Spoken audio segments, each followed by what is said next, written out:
Good evening student. இப்போ நம்ம என்ன பார்த்துட்டு இருக்கோம் அப்படின்னா ஸ்டாண்டர்ட் 7 டேர்ம் 3ல என்ன கான்செப்ட் பார்த்தோம் ஞாபகம் இருக்கா? யோசிச்சு சொல்லுங்க. ஞாபகம் இருக்கா இல்லையா? யாராவது யோசிக்கலாமா? நம்ம பார்த்த டாபிக் என்னன்னா சதவீதமும் தனிவட்டியும். சரியாம்மா? சரி. இப்ப ஆல்மோஸ்ட் நம்ம செகண்ட் சாப்டர்ல இந்த ஃபர்ஸ்ட் ஹாஃப்ல லாஸ்ட் பார்ட்ல இருக்கோம். ஸோ இது வரைக்கும் இந்த கான்செப்ட் சதவீதம்னா என்னன்னு எல்லாமே புரிஞ்சா மட்டும்தான் இப்ப நம்ம தனிவட்டியோட இன்டர்வியூ இன்னைக்கு முடிஞ்ச டைம் இருந்தா சேர்த்து பார்த்துடலாம். சரியா குட்டஸ்? ஓகே. சரி. இப்ப நம்ம பாக்குறது எதுல இருக்கோம்? என்ன சொன்னேன்? சதவீதத்தோட லாஸ்ட் பார்ட்ல நம்ம இருக்கோம்னு சொல்லி சொன்னோம். சரி, லாஸ்ட் பார்ட்னா என்னப்பா மீன் பண்றோம் அப்படின்னா என்ன அப்படின்னா சதவீதத்தை என்னென்னலாம் பார்த்தோம் அப்படின்னா இப்ப நம்ம பாக்குற டாபிக் என்ன எதுக்கு கீழே வந்துச்சுன்னா அன்றாட வாழ்வில் அன்றாட வாழ்வில் நம்ம என்ன யூஸ் பண்ணோம்னா சதவீதத்தோட பங்கு பார்த்தோம். அன்றாட வாழ்க்கையில சதவீதத்தின் பங்கு இல்ல முக்கியத்துவம்.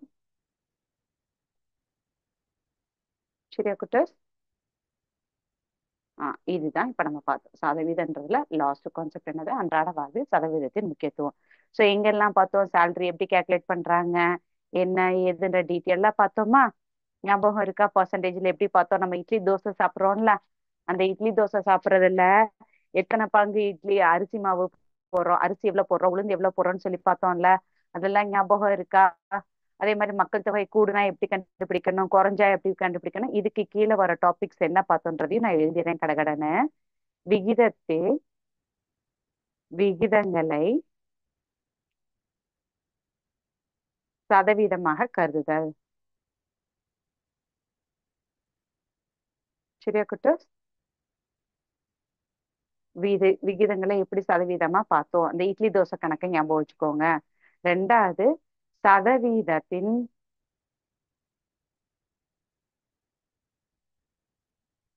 அதிகரிப்பு அல்லது குறைப்பு. இப்படி ஏரோ மார்க் மேல போட்டா அதிகரிப்பு, கீழே போட்டா குறைப்பு. இப்ப நம்ம லாஸ்ட் டாபிக் என்ன பார்க்க போறோம் அப்படின்னா லாப நஷ்டத்தை சதவீதமாக மாற்றுதல்னு சொல்லி பார்த்தோம். சரியா குட்டஸ்? இப்ப பார்க்க போற டாபிக் என்னது? லாபம் அல்லது நஷ்டம் சதவீதமாக மாற்றுதல் பார்க்கிறோம். சரியா குட்டஸ்? செகண்ட் டாபிக் உள்ள போய்க்கலாமா? சோ இப்ப நம்ம செகண்ட் சாப்டரோட லாஸ்ட் சப் டாபிக்ல இருக்கோம். சரி, என்ன பார்க்க போறோம்? சதவீதம் கூடுனா எப்படி, குறைஞ்சா எப்படின்னு சொல்லி பார்த்தோம். ஆல்ரெடி இந்த செகண்ட் கிளாஸ்லயே இந்த கிளாஸ்லயே நம்ம லாப நஷ்டத்தோட இன்டர்வியூ நான் சேர்த்து கொடுத்துருக்கேன். இருந்தாலும் இன்னொரு தடவை எக்ஸ்பிளைன் பண்ணிடுறேன். சரியா குட்டஸ்? டாபிக் உள்ள போய்க்கலாமா? சரி, என்ன கொடுத்துருக்காங்க அப்படின்னா ஃபர்ஸ்ட் முத ஒரு பேசிக் என்னன்றது தெரிஞ்சுக்கிருவோம். லாபம் உங்களுக்கு நான் லாஸ்ட் கிளாஸ்லயே சொன்னேன், ஒரு ஷார்ட் ஃபார்ம் எல்லாம் சொல்லி கொடுக்குறேன்டா அப்படின்னா என்னன்றத சொல்றேன். ஜஸ்ட் பேசிக் தெரிஞ்சுக்கோங்க. ஒரு உதாரணத்துக்கு நான் தான்ப்பா கடை வச்சிருக்கேன், நான் தான் கடைக்காரர். சரியா? சோ நான் கடை வச்சிருக்கேன், அதனாலதான் கடைக்காரர். நான் ஒரு பொருளை ஒருத்தவங்க கிட்ட இருந்து வாங்குறேன், உற்பத்தியாளர் கிட்ட இருந்து. சரியா குட்டஸ்? உற்பத்தியாளர்னு சொல்லலாம், இல்ல இதை வந்து இவங்க என்ன செய்வாங்கன்னா கொள்முதல் செய்யறவங்கன்னு சொல்றான். சோ இவங்க கிட்ட இருந்து இந்த பொருளை நான் வாங்குறேன். அப்ப நான் என்னன்னு சொல்லி சொல்லுவேன்? யோசிச்சு சொல்லுங்க. நான் பொருளை வாங்குறேன். வாங்கின பொருளை நான் என்ன செய்ய போறேன்? வாங்கிட்டு நான் அப்படியே வச்சிருப்பேன். நான் என்ன செய்வேன்? விற்பேன். விற்பனை செய்தல். சரி, கான்செப்ட் புரிஞ்சிருச்சா? சோ ஒரு கொள்முதல் வச்சிருக்கவங்க உற்பத்தியாளர் கிட்ட இருந்து பொருளை கொஞ்சம் வாங்குறேன். அந்த பொருளை வாங்கி இன்னொருத்தவங்களுக்கு நான் விற்கிறேன். சோ இங்க இருந்து இந்த பொருளை வாங்குறேன்னு வச்சுக்கோங்களேன். ஒரு உதாரணத்துக்கு 50 ரூபாய்க்கு ஒரு பொருள் வாங்குறேன்ப்பா. நான் பொருள் எவ்வளவு வாங்குறேன்? 50 ரூபாய்க்கு வாங்குறேன். அந்த பொருளை பேசிக் தெரிஞ்சுக்கோங்க. டயக்ராம் மைண்ட் மேப் மாதிரி போட்டா உங்களுக்கு இன்னும் கொஞ்சம் புரியும். உற்பத்தி கொள்முதல் பண்றவங்க கிட்ட இருந்து ஒரு பொருளை ஏதோ ஒண்ணு வச்சுக்கோங்களேன். அந்த பொருளை நான் எவ்வளவுக்கு வாங்குறேன்? 50 ரூபாய்க்கு வாங்குறேன். சரியா குட்டஸ்? பொருளை எவ்வளவுக்கு வாங்குறேன்? 50 ரூபாய்க்கு வாங்கி நான் அந்த பொருளை எவ்வளவுக்கு விற்க போறேன் அப்படின்னா, விற்பனை செய்யறேன்ல, அந்த பொருளை 100 ரூபாய்க்கு, 50 ரூபாய்க்கு வாங்கின பொருளை 100 ரூபாய்க்கு நான் வித்தா இதை என்னன்னு சொல்லுவோம்னா லாபம். டீச்சர், 50 ரூபாய்க்கு வாங்கியிருக்கீங்க, அந்த பொருளை 100 ரூபாய்க்கு வச்சு வித்திருக்கீங்க, அப்ப எவ்வளவு லாபம் வச்சு வித்திருக்கீங்க, என்ன ஏதுன்ற கணக்கை நம்ம அடுத்து பார்ப்போம். இதே இது இப்ப நான் வாங்குற பொருள் வந்து ஒரு குறிப்பிட்ட நாள்களுக்குள்ள, அது வந்து இப்ப நம்ம தக்காளி வாங்குறோம் இல்ல வெங்காயம் வாங்குறோம் அப்படின்னா அது வருஷக்கணக்கா வச்சிருக்க முடியுமா?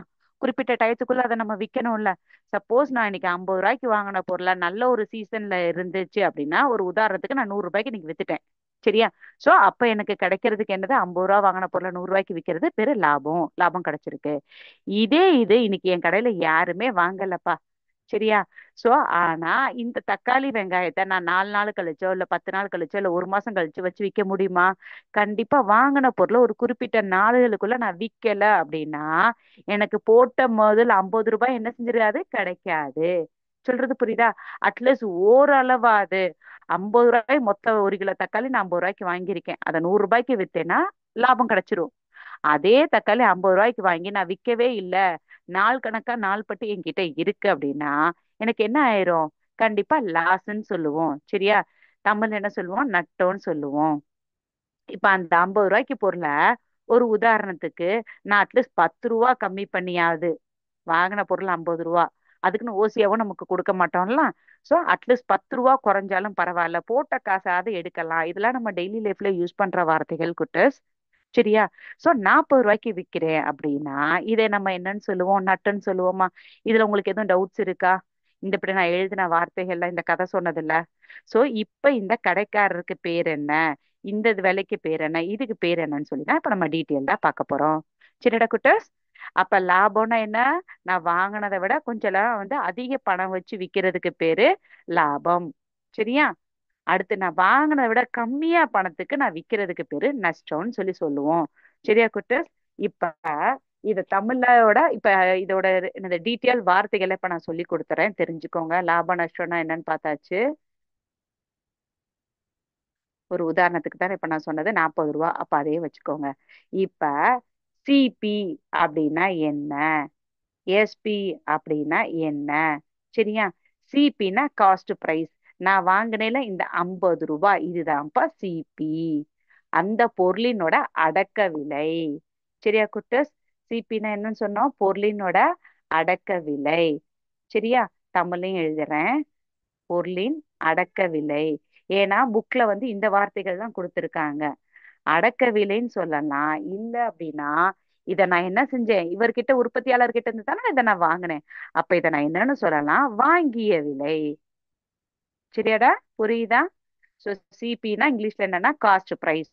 ஒரு பொருளை உற்பத்தியாளர்கிட்ட இருந்து வாங்கியிருக்கேன், அதுதான் நான் அடக்க விலை என் கையில இருக்கிறது. ஸோ அதை என்னன்னு சொல்லலாம்? அடக்க விலைன்னு சொல்லலாம், இல்ல வாங்கிய விலைன்னு சொல்லலாம். அடுத்து எஸ்பி அப்படின்னா, இங்க எஸ்பினா சூப்பரண்ட் ஆஃப் போலீஸ் கிடையாது குட்டஸ், செல்லிங் பிரைஸ். சரியா? ஸோ மேக்ஸ்ல இங்க நம்ம சொல்றது செல்லிங் பிரைஸ். ஓகேவா? ஸோ எஸ்பினா என்னது? நான் இங்க விக்கிறேன்ல இவங்களுக்கு, இதுதான் எஸ்பி. சரியாடா? புரிஞ்சா? காஸ்ட் பிரைஸ் என்ன, செல்லிங் பிரைஸ். செல்லிங் பிரைஸ்னா விற்பனை செய்தல். சரி, இத தமிழ்ல என்ன சொல்வோம்? எங்க யோசிச்சு சொல்லுங்க. யாருக்கு எதுவும் தெரியுமா? செல்லிங் பிரைஸ்னா அப்படியே டிரான்ஸ்லேட் பண்ணுங்க, விற்ற விலை இல்ல விற்பனை விலை. சரியாடா? புரிஞ்சுச்சா? இதுக்கு ஒரு பேரு தான் விற்ற விலை, செல்லிங் பிரைஸ். சோ இந்த பேசிக் என்னன்னு தெரிஞ்சிருச்சா? சோ இதுக்கு அடுத்துக்குரிய அடுத்த ஸ்டெப் போடலாமா? குட்டஸ், இத மைண்ட் மேப் மாதிரி போட்டு கொடுக்குறேன், நல்லா புரிஞ்சுக்கோங்க. சரியா குட்டஸ்?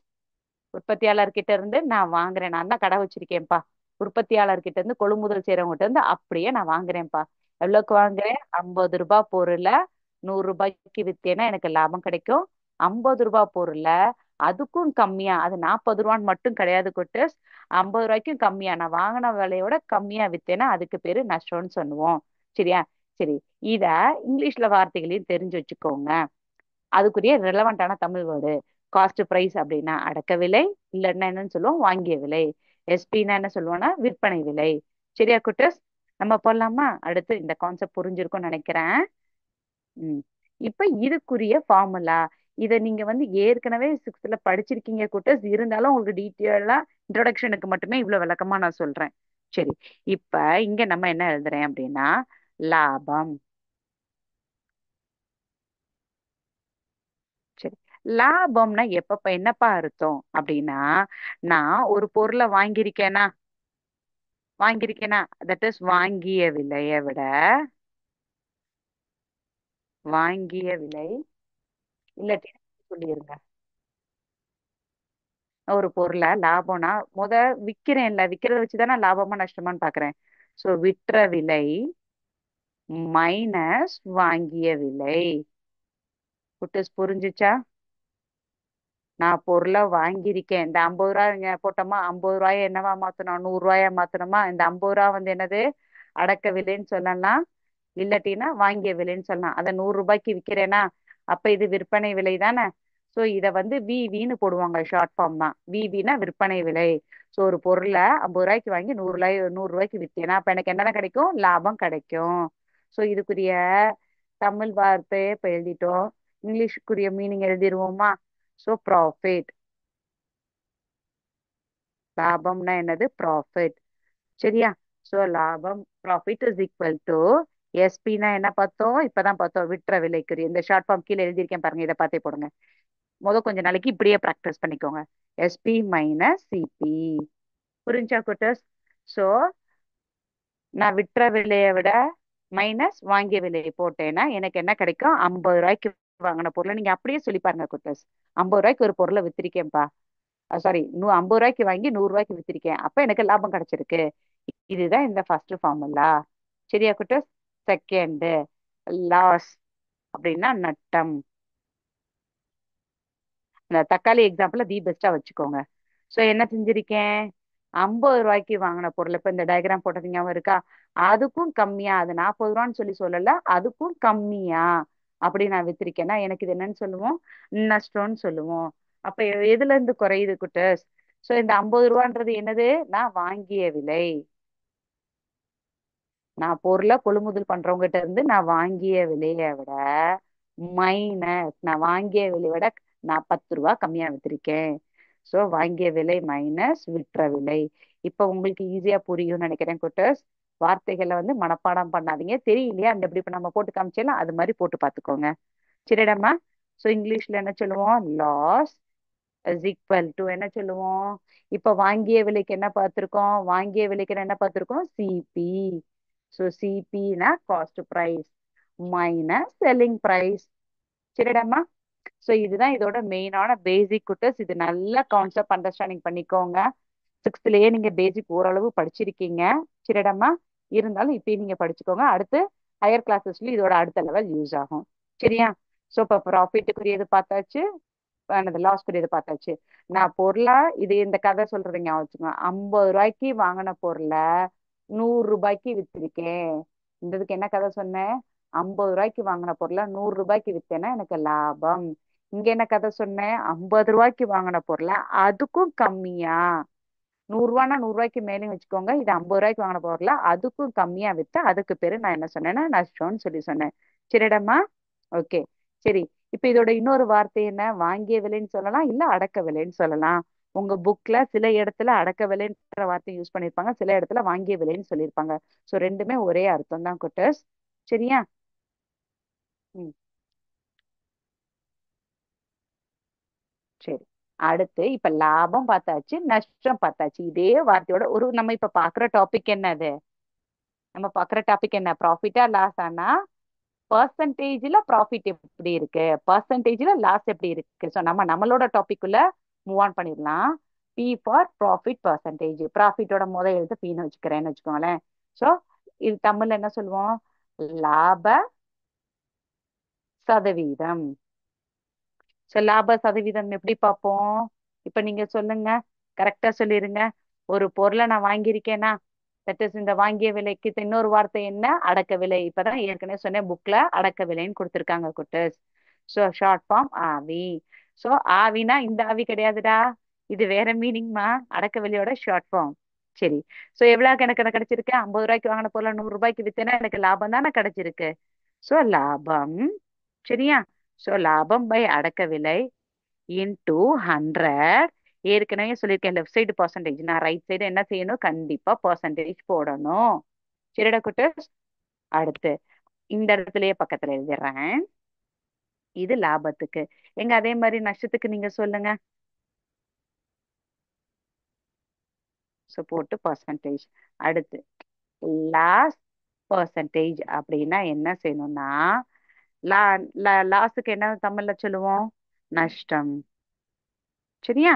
அப்ப நட்டம் ஏதோடப்பா கம்பேர் பண்ணுவோம். ஈஸியா இன்னொரு வார்த்தையும் சொல்றேனே, எனக்கு லாபம் கிடைச்சாலும் சரி நட்டம் கிடைச்சாலும் சரி, அந்த கொள்முதல் உற்பத்தி பண்றவங்க கிட்ட இருந்து வாங்கினதை வச்சு கம்பேர் பண்ணுவோமா, இல்ல நான் எதை வச்சு கம்பேர் பண்ணுவோம், நம்மளோட அடக்க விலையை வச்சுதான் நான் கம்பேர் பண்ணுவோம். சோ லாபமா இருந்தாலும் நஷ்டமா இருந்தாலும் நம்ம வாங்கின ரேட்டை வச்சுதான், கூட வித்தா லாபம், வாங்கின ரேட்டை விட கம்மியா வித்தா நஷ்டம். இன்டூ 100 என்ன செய்யணும்னு சொல்லியிருக்கேன், கண்டிப்பா லெஃப்ட் சைடு பர்சன்டேஜ்னா ரைட் சைடு என்ன செய்யணும், பர்சன்டேஜ் சிம்பல் போடணும். குட்டூஸ் உங்க புக்ல வந்து போடலடா, இங்க புக்கையும் காமிச்சுக்கிறேன். இதா இருக்கு பாருங்க புக்ல. First step, second step, third ஸ்டெப்ல எல்லாம் போடல, பட் ஃபைனல் ஸ்டெப்ல போட்டிருக்காங்க. உங்களுக்கு தெரியுதா நான் காமிக்கிறது? குட்டீஸ்மா பாத்துக்கோங்கடா. இதா இருக்கு பாருங்க. ஃபர்ஸ்ட் செகண்ட் தேர்ட் ஸ்டெப்ல போடல, பட் ஃபைனல் ஸ்டெப்ல போட்டிருக்காங்க. நான் என்ன சொல்லியிருக்கேன், லெஃப்ட் சைடு சதவீதம்னாலே இந்த பக்கம் என்ன இருக்கணும், அந்த சிம்பிள் போடணும். ஸோ அதை தான் நான் இங்க மென்ஷன் பண்ணியிருக்கேன். நம்ம படிச்ச ரூல் எப்படியோ அந்த ரூல் படியே போவோம். சரிடாம்மா? புரிஞ்சிருச்சா? சோ இன்னைக்கு இதுதான்ப்பா, இது ஃபார்முலா. இது நீ ஃபார்முலா படிச்சாலும் சரி, இல்ல புரிஞ்சு படிச்சாலும் சரி, எனக்கு தெரிஞ்சு நீங்க கண்டிப்பா புரிஞ்சு படிப்பீங்கன்னு நினைக்கிறேன். சரிடா? என்னன்னு சொல்லிடுவோம். இன்னைக்கு நம்ம பார்க்குற டாபிக் ப்ராஃபிட்னா லாப சதவீதம். அப்ப எதோட தான் கம்பேர் பண்ணணும், அடக்க விலையோட லாபம் எப்படி. ஸோ லாபம் பை அடக்க விலை இன்டூ எவ்வளவு போடுறோம், எப்பயுமே நம்ம 100க்கு தானே கம்பேர் பண்ணுவோம். லெஃப்ட் சைடு சதவீதம் சிம்பிள் தர்றதுனால ரைட் சைடு சதவீதம் சிம்பிள் போட்டிருக்கேன். சரிடா? நஷ்டம்னா உங்களுக்கு எப்படி கால்குலேட் பண்ணணும்னு தெரியும். ஸோ அடக்க விலை, நான் நஷ்டம் பை அடக்க விலை இன்ட்டு 100% போட்டுறணும். சம் செஞ்சிடலாமா? சம் செஞ்சிடலாமா? பேசிக் உங்களுக்கு கான்செப்ட் புரிஞ்சிருக்கும்னு நினைக்கிறேன். ஓகே. இப்ப நம்ம இந்த எக்ஸாம்பிள் என்ன கொடுத்துருக்காங்கன்னு செய்வோம். எக்ஸாம்பிள் இஜினா எக்ஸாம்பிள் 2.21. சரியா குட்டஸ்? என்ன செஞ்சிருக்காங்கன்னா, கொஸ்டினை ரீட் பண்றேன் கவனிச்சுக்கோங்க. ஒரு கடைக்காரர் நாற்காலியின் விலை, சோ நாற்காலியின் விலை எவ்வளவு வாங்கியிருக்காரு அப்படின்னா, நாற்காலியின் விலை எவ்வளவு வாங்கியிருக்காரு, 325 ரூபாய்க்கு வாங்கியிருக்காருப்பா. அத எவ்வளவுக்கு விற்பனை செஞ்சிருக்காரு, நீங்க கொஞ்சம் நான் ஸ்பீடா எழுதுறேன் கவனிச்சுக்கோங்க. ரூபாய் 350. சரியா குட்டஸ்? அப்ப 325 ரூபாய்க்கு வாங்கின பொருளை 350க்கு வித்திருக்காரு. இதுக்கு நீங்க பார்த்த செகண்ட்லயே சொல்லலாம், டீச்சர் எவ்வளவு ரூபாய் லாபத்துல வித்திருக்காங்க. அப்ப நமக்கு டைரக்டா என்னன்னு சொல்லலாம், லாபம் 350 மைனஸ் 325. அப்ப எவ்வளவு ரூபாய் லாபம், 25 ரூபாய் லாபத்துக்கு வித்திருக்காரு. இவ்வளவுதான், இது பேசிக் கான்செப்ட். இப்ப லாபம்னா என்னன்னு தெரிஞ்சுச்சு. அடுத்து எங்க லாப சதவீதம் சொல்லுங்க. லாப சதவீதம் சொல்லுங்க. எவ்வளவு ரூபாய் லாபம், 25 ரூபாய் லாபம். எவ்வளவுக்கு, இங்கதான் நம்ம செய்யணும். சோ 325 போடணுமா டிவைடட் பை, இல்ல 350 போடணுமா. எங்க கொஞ்சம் யோசிங்க. நீங்க யோசிப்பீங்க நான் நினைக்கிறேன், அதனாலதான் இங்க ஸ்பேஸ் விட்டுருக்கேன். சரியா? என்ன செய்யணும், ஒரு பொருளை கொள்முதல் பண்றவங்க கிட்ட இருந்து நம்ம வாங்கினதானே அடக்க விலை. ஞாபகம் இருக்கு, அந்த டயக்ராம் போட்டோல உற்பத்தி செய்யறவங்க இருந்து இப்ப கையை கொண்டு போறேன்னா உங்களுக்கு புரிஞ்சுக்கிறோம். உற்பத்தி செய்யறவங்க கிட்ட இருந்து நான் வாங்கினதுக்கு பேரு தான் எனக்கு வாங்கிய விலை சொல்லலாம், இல்ல அடக்க விலை சொல்லலாம். அப்ப நான் வாங்கின விலையோட தான் கம்பேர் பண்ணணும், விற்ற விலையோட கம்பேர் பண்ணக்கூடாதீங்க. சரியா குட்டஸ்? அப்ப 325. ஓகேவா? சோ 25 நீங்க 325க்கு எப்படி நீங்க டிவைட் பண்ணுவீங்கன்னா, ஈஸியா சொல்லி தரேன். ஒரு 100ல எத்தனை 25 இருக்குன்னா 4 25 இருக்குமா. சோ அது மாதிரி நீங்க இதை கவுண்ட் பண்ணி பார்த்தீங்கன்னா உங்களுக்கு கான்செப்ட் புரியும். சோ எத்தனை டைம் டிவைட் பண்ணுவீங்க அப்படின்னா, இது 1 டைம், இது 13 டைம். நீங்க வேணா போட்டு பாருங்க குட்டீஸ், உங்களுக்கு டவுட் இருந்தா நான் சொல்லி தரேன், இல்ல நான் தப்பா செஞ்சாலும் நீங்க சொல்லிருங்க. பெட்டர் கிராஸ் செக் பண்ணிடுவோமா, ஏன்னா உங்களுக்கு கன்ஃபியூஷனே வராம இருந்துரும்ல.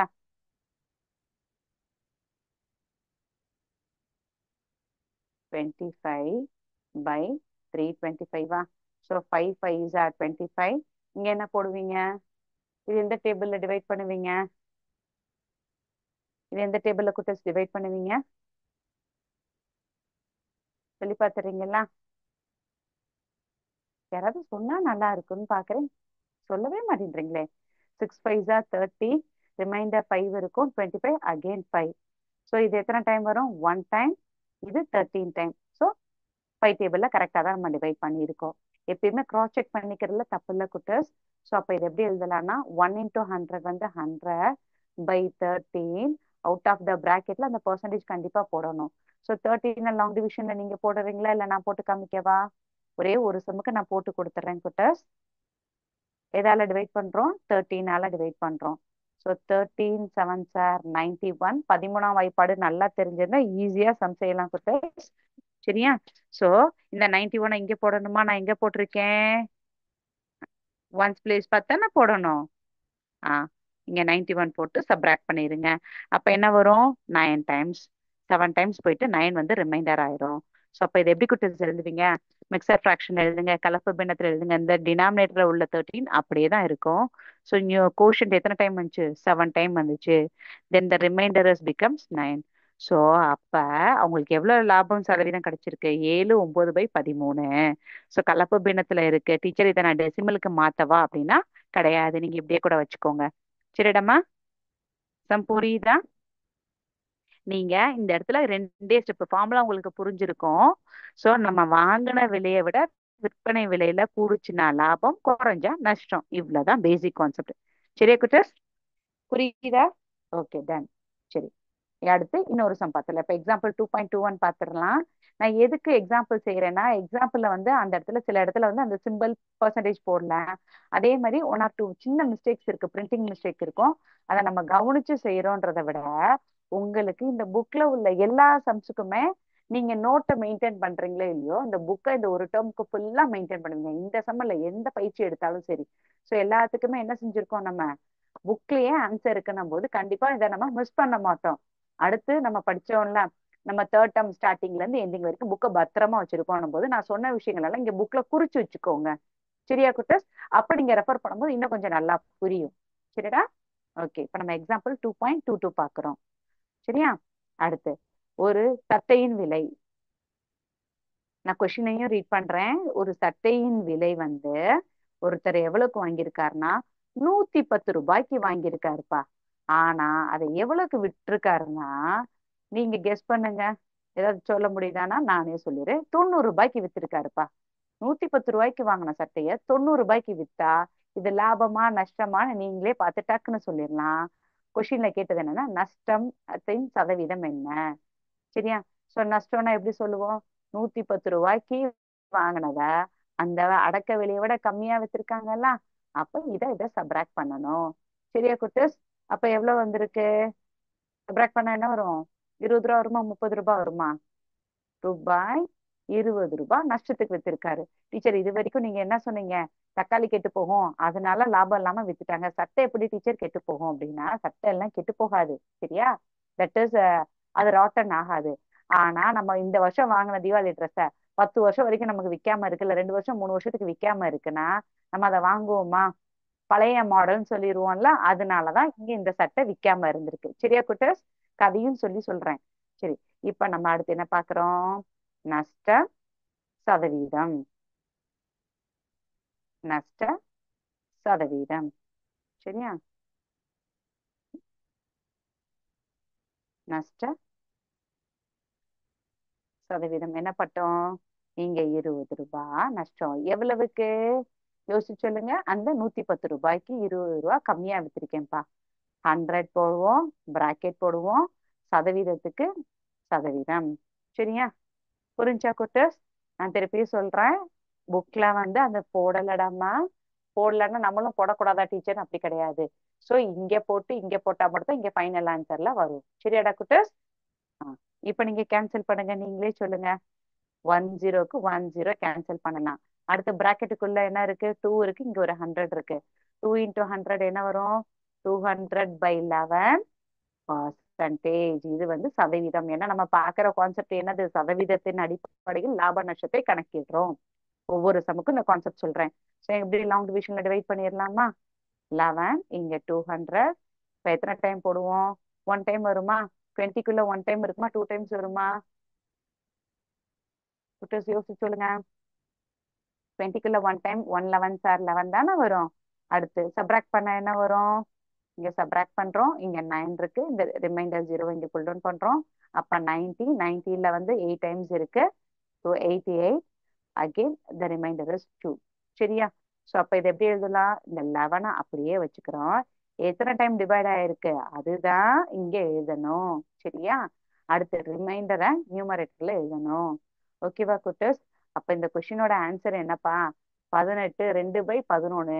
நமக்கும் அதே ஆன்சர் வந்துருச்சு. ஓகேவா? சூப்பர். நமக்கு நம்மளே பூஸ்டப் பண்ணிக்கலாம். அடுத்த சம் போயிடலாமா குட்டஸ்? குட். இப்ப நம்ம அடுத்த சம்ல இருக்கோம்ப்பா. எக்ஸாம்பிள் 2.23பா. சரி, இந்த சம்ல இது வரைக்கும் நம்ம என்ன பார்த்தோம்?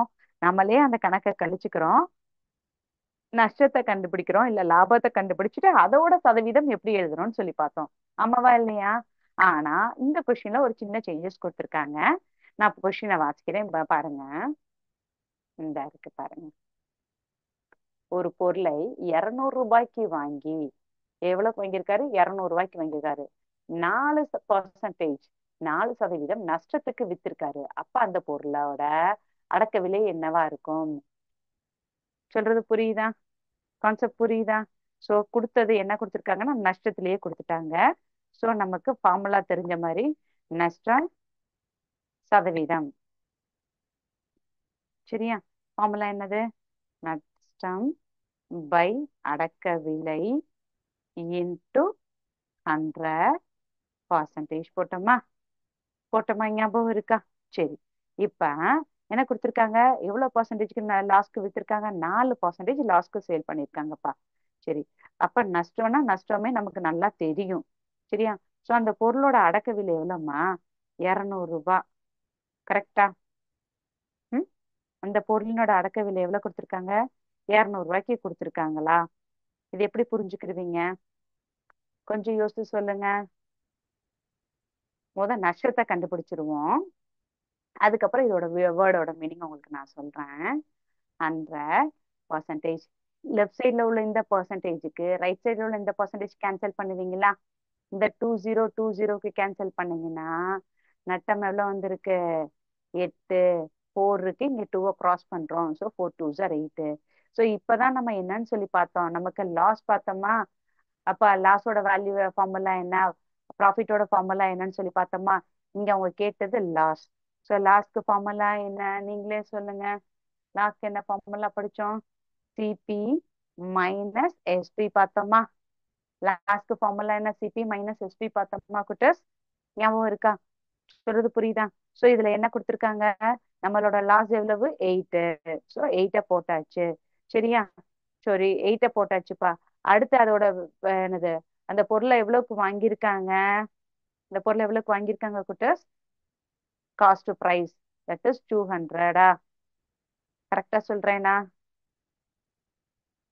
கரெக்டா சொல்றேனா மாத்தி சொல்றேனா? கொஞ்சம் யோசிச்சு சொல்லுங்க.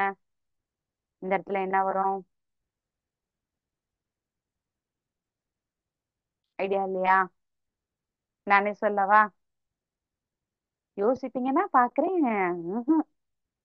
சரி, இந்த ஃபார்முலா நமக்கு தெரியும். சரியா? இந்த ஃபார்முலா என்னன்னு நமக்கு தெரியும். லாஸ்ட் ஃபார்முலா என்ன? சிபி மைனஸ் எஸ்பியா? இப்ப என்ன கொடுத்துருக்காங்க? அடக்க விலைன்னா என்னது? நம்மளோட காஸ்ட் பிரைஸ். ஸோ அப்ப சிபி மட்டும் வச்சுக்கோங்க. இந்த மைனஸ் எஸ்பி எந்த பக்கம் கொண்டு வந்தா பிளஸ் எஸ்பி ஆயிருமா? ஸோ எஸ்பி பிளஸ் லாஸ்ன்னு ஆயிருமா குட்டஸ்? புரிஞ்சுச்சா? ஸோ நமக்கு என்னதான் கேட்டிருக்காங்க? காஸ்ட் பிரைஸ், அடக்க விலை தான் கேட்டிருக்காங்க. அதோட செல்லிங் பிரைஸ் எவ்வளவு? 200. சரியா? எவ்வளவுக்கு வித்திருக்கேன்? 200 ரூபாய்க்கு வித்திருக்கேன். லாஸ் எவ்வளவு ஆயிருக்கு? எனக்கு 8 ரூபாய் லாஸ் ஆயிருக்கு. அப்ப சிபி என்னது? அதோட காஸ்ட் பிரைஸ் எவ்வளவு? 208. புரிஞ்சா குட்டஸ்? புரிஞ்சா புரியல? 208 ரூபாய்க்கு ஒரு பொருளை வாங்கி நான் 200 ரூபாய்க்கு வித்தா எனக்கு கண்டிப்பா என்னதான் கிடைக்கும்? லாஸ் தான் கிடைக்கும். சரிடா குட்டஸ்மா? சம் புரியுதா? ஸோ அப்ப சிபினா இது என்னது? சிபினா என்னது குட்டஸ்? இதோட காஸ்ட் பிரைஸ். தமிழ்ல என்ன சொல்லுவோம்? அடக்க அடக்க விலை. திருப்பியும் கொஸ்டின் சொல்றேன், ஹரிபரியா சொல்றேன்னு நினைக்காதீங்க. 208 ரூபாய்க்கு ஒரு பொருளை வாங்கி 4% லாஸ்ட்ல நான் சேல் பண்ணியிருக்கேன். சரியா? அப்ப அதோட காஸ்ட் பிரைஸ் எவ்வளவு? சரிடாமா. சோ என்ன கொடுத்துருக்காங்கன்னா எஸ்பின்னா செல்லிங் பிரைஸ் கொடுத்துருக்காங்க. உங்களுக்கு கான்செப்ட் புரிஞ்சிருக்கும்னு நினைக்கிறேன். ஆ அடுத்து நம்ம பார்க்க போற டாபிக் பேர் என்ன அப்படின்னா தனி வட்டி. இப்ப இது வரைக்கும் நம்ம செகண்ட் சாப்டரோட ஃபர்ஸ்ட் ஹாஃப் முடிச்சாச்சு. சதவீதமும் தனி வட்டியும். சரியா? சோ இந்த கான்செப்ட் கம்ப்ளீட். சரியா? இப்ப நம்ம அடுத்து பார்க்க போறது வந்து தனி வட்டி அப்படின்னு சொல்லி பாக்குறோம். ஓகேவா? சோ இதை நம்ம டெய்லி லைஃப்ல எப்பெல்லாம் யூஸ் பண்றோம், எப்படி எல்லாம் யூஸ் பண்றோம்ன்றது உங்களுக்கு என்ன விட நல்லா தெரிஞ்சிருக்கும். சரியா? ஏன்னா நீங்க எப்படி சொல்றது, நான் இதுக்குதான் இந்த எக்ஸாம்பிள் தான் சொல்லணுமா அப்படின்னு கிடையாது. நம்ம வீட்ல டெய்லி யூஸ் பண்றன்றதை விட ஃபேஸ் பண்ற விஷயங்கள்ல தான் இந்த தனி வட்டின்ற கான்செப்ட் அடங்கி இருக்கு. சரி.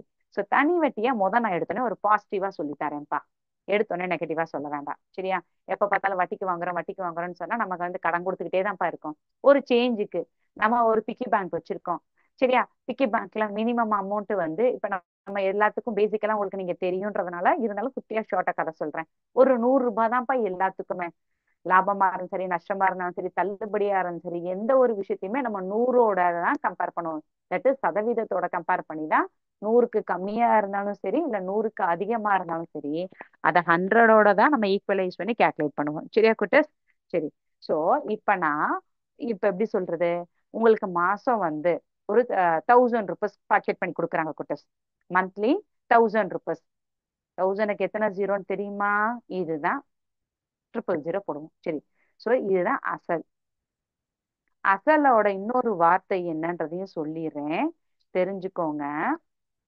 உங்க புக்ல கொடுத்த வார்த்தையே சொல்றேன். முதன்மை தொகை. சரியா? முதன்மை தொகை. அசலுக்கு பேர் என்னன்னா முதன்மை தொகை. ஒரு 1000 ரூபாய் உங்களுக்கு மாசம் மாசம் உங்க வீட்டுல வந்து பாக்கெட் பண்ணி கொடுக்குறாங்கப்பா. குட்டீஸ் நீங்க படிக்கிறீங்களா, சேர்த்து வச்சுக்கோங்கன்னு சொல்லிட்டு. சரியா? சோ இந்த 1000 ரூபீஸ் கொடுக்குறாங்க. அந்த 1000 ரூபீஸ் வாங்கி நம்ம வீட்டுல குட்டியா ஒரு பிக்கி பேங்க்னு சொல்லுமா, உண்டியல் அப்படின்னு சொல்லுமா, அதுல சேர்த்து வைக்கிறதுக்கு பதிலா ஒரு ரீசனபிளான அமௌண்ட் இருக்கு அப்படின்னா உங்களுக்கு ஒரு ஆசை வரும். நாம வேணா பேசாம பேங்க்ல போட்டு வைப்போமா, பிக்சர்ல போடுவோமா, ஆர்டில போடுவோமான்னு சொல்லுவோம்ல குட்டஸ். சோ அது மாதிரி போடுறோம் குட்டஸ். சரியா? இப்ப எத்தனை வருஷத்துக்கு போறோம்னா மினிமம் என் வந்து என்னன்னா, இது கொஞ்சம் ஷார்ட் ஃபார்மையும் சேர்த்து சொல்லிடுறேன். P for principal amount. தமிழ்ல என்ன சொல்லுவோம், அசல். எவ்வளவு ரூபா போடுறோம்? 1000 ரூபாய் போடுறோம். என் வந்து இயர், நம்பர் ஆஃப் இயர், வருடம். என்னன்னா வருடம்ன்ற கணக்கு. இது வருடம் மட்டும் தானா அப்படின்னா கிடையாது குட்டஸ். உங்களுக்கு நான் சொல்றேன், லேட்டரா சொல்றேன். மினிமம் வருடம் 1 இயருக்கு போடுறேன்.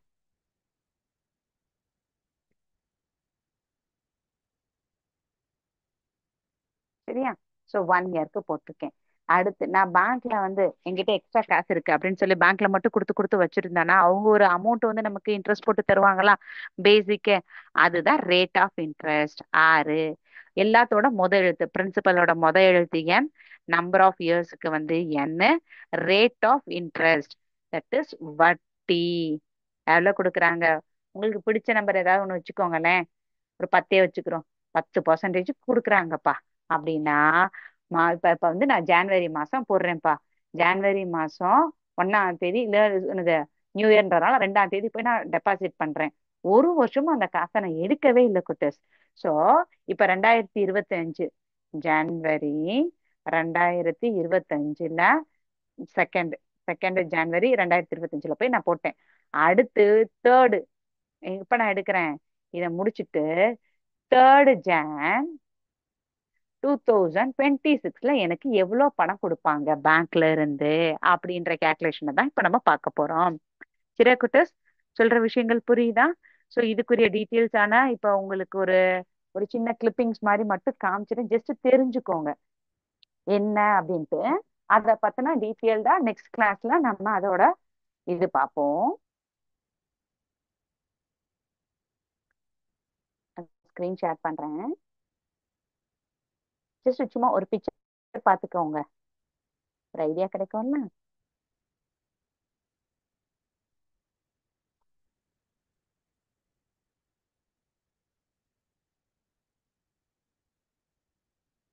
ம். உங்களுக்கு தெரியுதா குட்டஸ்? இப்ப நம்ம எதுக்காக நான் இங்கிலீஷ் வார்த்தைகளையும் சேர்த்து சொன்னேன் அப்படின்னா, ஒரு சில விஷயங்கள் வந்து அடுத்த கிளாஸ்ல இல்ல ஹையர் கிளாஸ்ல நம்ம படிக்கும் போது இங்கிலீஷ் வார்த்தைகள் வச்சுதான் படிக்கிற மாதிரி இருக்கட்டும். சரியா? சோ இப்ப நான் காமிக்கிறது தெரியுதா? ப்ராஃபிட்டா லாஸா அப்படின்னா சிபினா என்னதுன்னு சொல்லியிருக்கேன். Cost price. சரியா? நான் காஸ்ட் பிரைஸ்னா என்னன்னு ஞாபகம் இருக்கா? நம்ம வாங்கிய விலை. அதை வாங்கிய விலைன்னு சொல்லலாம், இல்ல அடக்க விலைன்னு சொல்லலாம். அடுத்த வார்த்தை பாருங்க, என்ன கொடுத்திருக்காங்க இங்க? எஸ்பின்னு கொடுத்திருக்காங்கல்ல. நான் ஸ்கிரீன் ஷேர் பண்றது தெரியுதான்னு பாருங்க. எஸ்பின்னா என்னது? Selling price. சரியா? சோ இத ஒரு ஜஸ்ட் பாத்துக்கோங்க. 600 ரூபாய்க்கு ஒரு பொருளை வாங்கி 700 ரூபாய்க்கு வித்திருக்கேன்ப்பா. சரியா? சோ சிம்பிள் கான்செப்ட் என்னது? 600 ரூபாய்க்கு வாங்கின பொருளை 700 ரூபாய்க்கு சேல் பண்ணியிருக்கேன் அப்படின்னா எனக்கு ப்ராஃபிட்டா லாஸா? லாபமா நஷ்டமா? 100 ரூபாய் லாபம். அதுதான் ப்ராஃபிட். அந்த ப்ராஃபிட்டுக்குரிய பர்சன்டேஜ் எப்படின்றதுதான் இங்க அவங்க செஞ்சு காமிச்சிருக்காங்க குட்டஸ். சரியா? சோ இது ரிலேட்டடா 1 or 2 சம்ஸ் வந்து நெக்ஸ்ட் கிளாஸ்லயும் நம்ம பார்த்துட்டு அண்ட் தென் இன்னைக்கு நம்ம பார்த்த கான்செப்டுக்குரிய இன்ட்ரோ என்ன கொடுத்திருந்தேன்? தனி வட்டினா என்னன்றதையும் பார்த்திடலாம். சரியா குட்டஸ்? சோ இங்க பாருங்களேன். இங்க நல்லா பாருங்க, இந்த உங்களோட லெஃப்ட் சைடு கார்னர்ல என்ன கொடுத்துருக்காங்கன்னா, எது லாபம் எது நஷ்டம்னு சொல்லி கொடுத்துருக்காங்க பாருங்க. உங்களுக்கு நான் ஃபார்முலா மாதிரி எழுதி காமிச்சேன் பாத்தீங்களா? அதை தான் இங்க கொடுத்துருக்காங்க. If the cost price is greater than the selling price. சரியா? சோ அதுக்கு பேர் என்ன? இது என்னது? லெஸ் than தட்னா என்னது? லாபம்னா என்ன, நஷ்டம்னா என்ன? ஞாபகம் இருக்கா? 50 ரூபாய்க்கு ஒரு உற்பத்தியாளர் கிட்ட இருந்து பொருளை வாங்கி 50 ரூபாய்க்கு மேல, அது எவ்வளவு வேணாலும் இருக்கலாம். ஒரு உதாரணத்துக்கு உங்களுக்கு புரியணுன்றதுக்காக தான் நான் 100 ரூபாயோட கம்பேர் பண்ணேன். நீங்க 60 ரூபாயோட கூட கம்பேர் பண்ணிக்கோங்க. நான் வாங்கின 50 ரூபா பொருளை நான் 100 ரூபாய்க்கு வித்தேன்னா அது என்னன்னு சொல்லுவோம்? லாபம்னு சொல்லுவோம். சோ அதே இது 50 ரூபாய்க்கு வாங்கின பொருளை அதுக்கும் கம்மியா, சரியா, இப்ப 49 ரூபாய்க்கு வித்தனாலும் 1 ரூபாய் லாஸ்னாலும் லாஸ் தானே. டீச்சர் அந்த 1 ரூபாயெல்லாம் எதுக்கு கணக்குல சேர்க்கறீங்கன்னா, ஒரு பொருள் வாங்கினா பிரச்சனை கிடையாது, சரி போனா போதுன்னு விட்டுருவோம். 10 பொருள் 100 பொருள் 1000 பொருள் வாங்கும்போது அதெல்லாம் நம்ம அக்கௌண்டபிளா வச்சுக்கிறணும். சரியா? சோ அதுதான் லாஸ்ன்னு சொன்னோம். சோ அதுக்குரிய இந்த தான் இப்ப ஸ்கிரீன் ஷேர் பண்ணிட்டு இருக்கேன். இதை பத்தினா இன்னும் 2 3 சம்ஸ் நம்ம பார்த்துட்டு அண்ட் தென் தனி வட்டியோட இன்ட்ரோடக்ஷனையும் சேர்த்து கண்டினியூ பண்ணலாம். சரியா குட்டஸ்? உங்களுக்கு இன்னைக்கு நம்ம பார்த்த கான்செப்ட் புரிஞ்சிருக்கோம். நான் இன்னைக்கு மட்டுமே கிட்டத்தட்ட நம்ம 5 ஃபார்முலாஸ் படிச்சிருக்கோம். அதுக்குரிய பேர் என்னவா இருக்கும், தமிழ்ல என்னவா இருக்கும், இங்கிலீஷ்ல என்னவா இருக்கும்ன்றத உங்களை நான் மெமரைஸ் பண்ண விடாம, தட் இஸ் பைஹார்ட் பண்ண விடாம ஒரு மைண்ட் மேப் மாதிரி டயக்ராம் போட்டு காமிச்சேன். ஸோ நீங்க அதை அடிக்கடி பார்த்துக்கிட்டே இருந்தீங்கன்னா இன்னும் கொஞ்சம் புரிஞ்சிடும். புக்லயே நோட் பண்ணிக்கோங்க குட்டஸ். நம்ம நெக்ஸ்ட் கிளாஸ்ல தனி வட்டியோட கண்டினியூஷனையும் பார்ப்போம். Plus 1 or 2 examples of profit and loss percentage பார்த்துடலாம். சரிடா? ஓகே. இன்னைக்கு கிளாஸ் இதோட வைண்ட் அப் பண்ணிக்கலாம். Thank you students. வாழ்க பாரதம், வெல்க தமிழகம், ஜெய்ஹிந்த்.